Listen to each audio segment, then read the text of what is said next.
राष्ट्रीय लोकतांत्रिक पार्टी के हम सभी कार्यकर्ताओं ने ये निर्णय लिया है कि इस बार के लोकसभा चुनाव के अंदर बाड़मेर, जैसलमेर और बालोतरा लोकसभा क्षेत्र से जो भारतीय जनता पार्टी के प्रत्याशी है आदरणीय श्री कैलाश जी चौधरी, उनका राष्ट्रीय लोकतांत्रिक पार्टी चुनाव के अंदर समर्थन करेगी और उनके लिए हम पूरी जी जान से लगेंगे और कल भारी मतदान कैलाश चौधरी जी के पक्ष में राष्ट्रीय लोकतांत्रिक पार्टी के कार्यकर्ता करेंगे।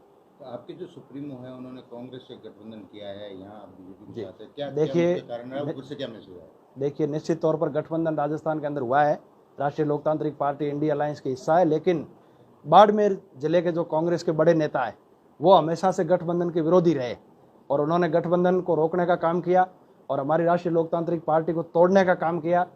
उसके बाद में हमारे कार्यकर्ताओं को वहाँ कोई मान सम्मान नहीं हो रहा। और दूसरा, सन 2019 के अंदर आप सबको पता है कि आदरणीय कैलाश जी और हनुमान बेनीवाल जी को के ऊपर बाइतों के अंदर जानलेवा हमला हुआ था, वो सभी कांग्रेस के ही लोग थे और कांग्रेस के कार्यकर्ता थे। तो हमारे जो कार्यकर्ता है उनके अंदर बहुत आक्रोश है और कांग्रेस के जो बड़े नेता है अब भी वो इस गठबंधन को एक्सेप्ट कर नहीं पा रहे हैं, उनकी नीयत के अंदर खोट है। इसको लेकर के कार्यकर्ताओं के अंदर आक्रोश था और आरएलपी सुप्रीमो हनुमान जी बेनीवाल की सभा भी उन्होंने यहाँ बाड़मेर के अंदर नहीं करवाई, तो कार्यकर्ताओं के अंदर आक्रोश और बढ़ गया और आखिरकार हम सब ने बात करके और ये निर्णय लिया है कि बाड़मेर सीट पर हम इस लोकसभा चुनाव के अंदर कैलाश जी चौधरी का समर्थन करेंगे। हनुमान बेनीवाल का भी कोई इशारा मिला? नहीं, इस चीज़ों के लिए इशारे की जरूरत नहीं होती। आरएलपी का कार्यकर्ता बहुत जागरूक है और वो सेल्फ मोटिव है और सारे लोग, हमारी युवाओं की बहुत बड़ी फौज है हमारे पास और वो स्वतः ही सारी चीज़ें समझ गए।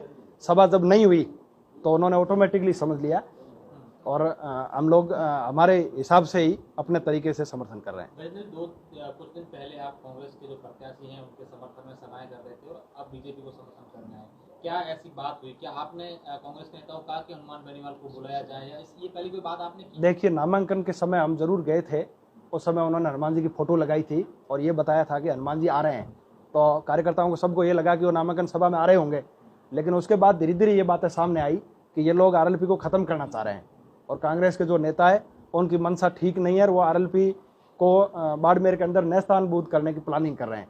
इसके चलते उन्होंने हनुमान जी को नहीं बुलाया। कहने की क्या जरूरत है, जब अलायंस है, बाड़मेर के अंदर आरएलपी का बहुत बड़ा वोट बैंक है, 18 और 23 के चुनाव में आपने देखा, उसके बावजूद भी नहीं बुलाना, कहीं न कहीं उनकी नीयत के अंदर खोट है।